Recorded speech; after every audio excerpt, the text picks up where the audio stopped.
Welcome to Deadman's Tales. I'm your host, Deadman. Today, we're looking at a story from r/nosleep. Story title: My coworker has gone missing, and I think my boss has something to do with it. I work at a factory in the middle of a small town. Almost every high school student uses the job at the factory as their summer jobs. It's easy work, honestly. We just move boxes from shipments that come in and take it to the delivery trucks so they can stack them. It pays really well too. So all the teenagers working have money for movies, the carnival, drugs, you name it. I've been working there the past 2 summers, and there's always been one worker there that gives me the creeps. He's a higher up, one of the advisors perhaps. No one is really sure of his role in the factory. He seems important, and people certainly follow his orders. Once, I could have swore I saw him giving orders to who I thought was our boss, and even he obeyed. His name was Mark Wiseman. Me and my friend Ashley frequently gossiped about who he might be while we unloaded the trucks. Ashley was in my grade, and she had just gotten the job this summer. Maybe he's a secret CEO that comes to check in every summer, Ashley suggested. I shook my head and turned to catch a glance at Mark. No. The bosses all know who he is, and he orders them around. He isn't being secretive about the power he has over them, I commented. My eyes locked with Mark for a millisecond before I quickly darted them away. No one seemed to know anything about Mark, where he came from, or who he was. He was probably in his late 20s and had the most sinister smirk when he talked. He only worked summers as well, which I found odd. Whatever the case was with him, I chose to stay clear.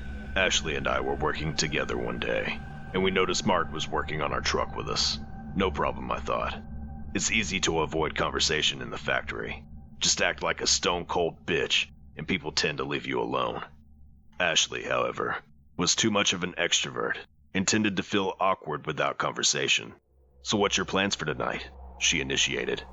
I started to respond when I was cut off by a gruff yet chilling, charming voice. Nothing yet. Who's asking? Mark looked up from his box he was unloading and winked at Ashley. She politely laughed and gave me the look that girls give each other when they're creeped out. She didn't say much after that. The following days, I noticed Mark tended to make his way to Ashley and I. Whether we were in the break room or unloading a truck, he would always meander his way into our area. Not obvious enough for us to say anything to him about it, but enough for us to be uncomfortable with it. I even mentioned something to our boss about him, and all he said was, try to stay out of his way, don't answer too many of his questions, and don't let him get one of you alone. He said it like a joke, but I found this extremely concerning. In the days following my conversation with our boss, I noticed Mark started trying to separate me and Ashley. He would ask us to move to separate unloading trucks, or he would tell us we talk too much and joke, maybe y'all should switch shifts. I was growing more and more nervous every time I went to work. What was his angle? If he wanted a date, wasn't it blatantly clear that we were underage and not interested?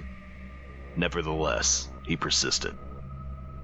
One day, I clocked into work as usual and noticed Ashley wasn't there. I figured maybe she was running late, and I would keep an eye out for her. However, an hour passed, and I hadn't heard from her. Once we were on lunch break, I called her. Hey, where are you? Don't you work today? I asked her upon hearing her pick up. No, she said, confused.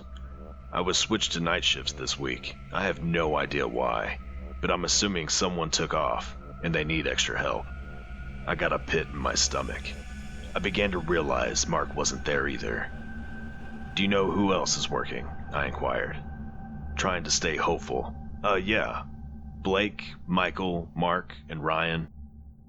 I wasn't liking this arrangement. Mark and Ashley together. I knew for a fact he had something to do with this.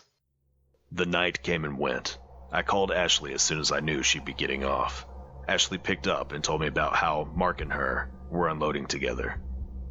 He had asked her how old she was and what her plans were after college. Simple things like that. I thought maybe now that he knew how old she was, he would stop bothering her. But as the week progressed, he seemed to talk to her even more. He was on shift with her every night that week. Friday night came, and it was the only night Ashley didn't answer my call. I tried not to worry too much. Nothing strange had happened in the days leading up, and I thought maybe they were still unloading. I texted her to call me when she got off, and explained that I was worried. Ashley texted back a few minutes later and said she would call me in the morning because she was so tired from work that night. I understood and went to bed. Saturday and Sunday came and went, and I had no response from Ashley. I figured she had to sleep the week off, but when I got to work Monday, she wasn't there. I checked the schedule, and she wasn't scheduled at all this week, or the next. I was confused to say the least.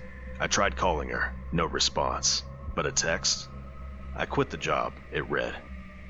I tried to text her and call her, but she didn't respond to any of them. I grew more and more uneasy at the text. She wouldn't just quit like that. I even mentioned it to my boss, and at first he seemed genuinely confused. However, once I explained my fear of Mark as well, he brushed it off. A lot of people just grow tired of the factory and quit. I'm sure she'll answer soon. The last part of the sentence seemed rushed, almost like he was saying it to get rid of me. After work, I finally checked my phone and saw I had a number of missed calls from my parents and Ashley's parents. She had never come home from work Friday night. I quickly scrolled through our messages. How was that possible? She texted me this morning. My blood runs cold.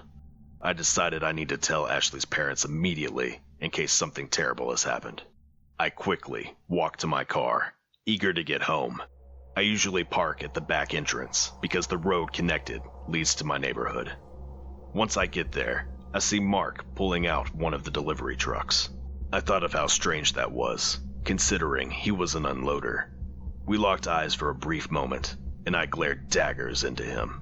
I instantly suspected him of something vile that had to do with Ashley. He smirks and winks at me as he pulls away. I felt shivers go down my entire body. Delivery trucks don't usually go out until Friday. What was in the back of that delivery truck? Well, what do you think? Is the body in the truck? I don't know. Thanks again for watching Deadman's Tales. If you like this, please subscribe